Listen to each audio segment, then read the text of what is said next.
Good morning mga ka-mathenics. Okay, so sa araw na ito, meron po tayong pag-aaralan. Tapos na po tayo sa pag-aaral po sa extracting the roots. Pero may mga bagay po tayong isusolve upang mas malalo pa nating malaman, mapalago yung ating kaalaman po sa solving quadratic equation by extracting the roots. Halimbawa, kung meron po tayong given na r squared minus 100 is equal to 0. So, una po natin gagawin, we need to transform this equation sa x squared is equal to k. Kasi ito po yung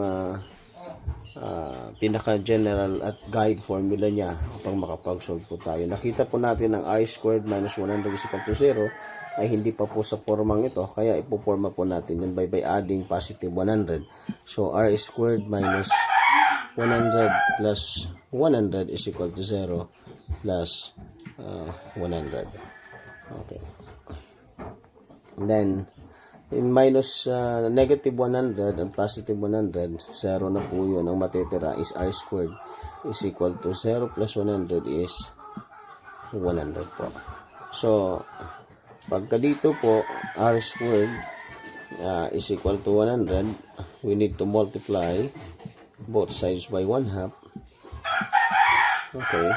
Makakancel na po ito. Ang matitira po ay r is equal to square root of 100. Since ang 100 po ay greater than k, greater than 0. So, ang mangyayari po, meron po tayong dalawang solution na mangyayari po. So, square root of 100 is r is equal to positive or negative 10.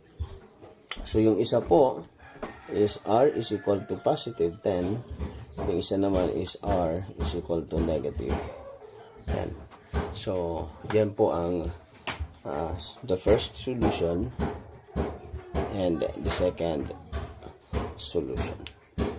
So, next nating gagawin ay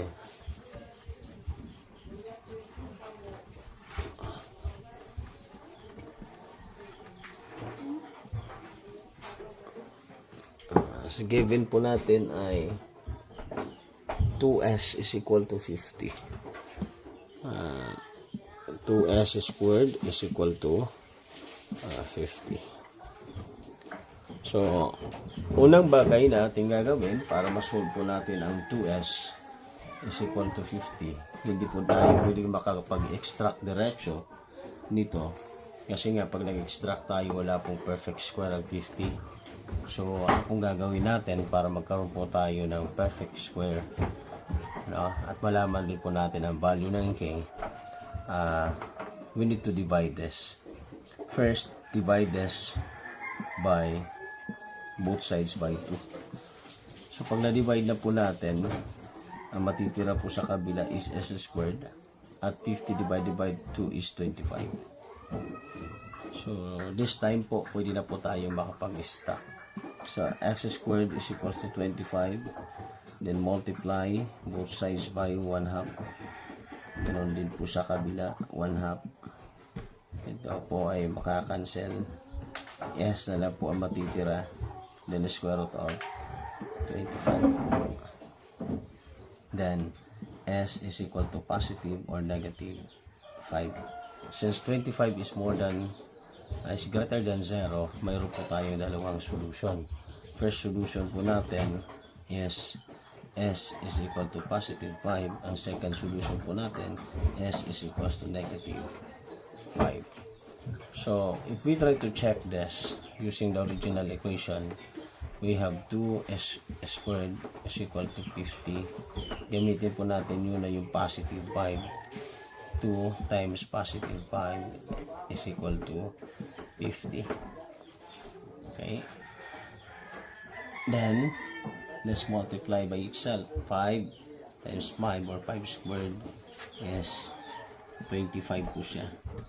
Is equal to 50. Then, 2 times 25 is 50. Is equal to 50. So, check po siya. Next is 2s squared is equal to 5 when s is negative 5 squared is equal to 50. Then 2 times negative 5 squared times negative 5.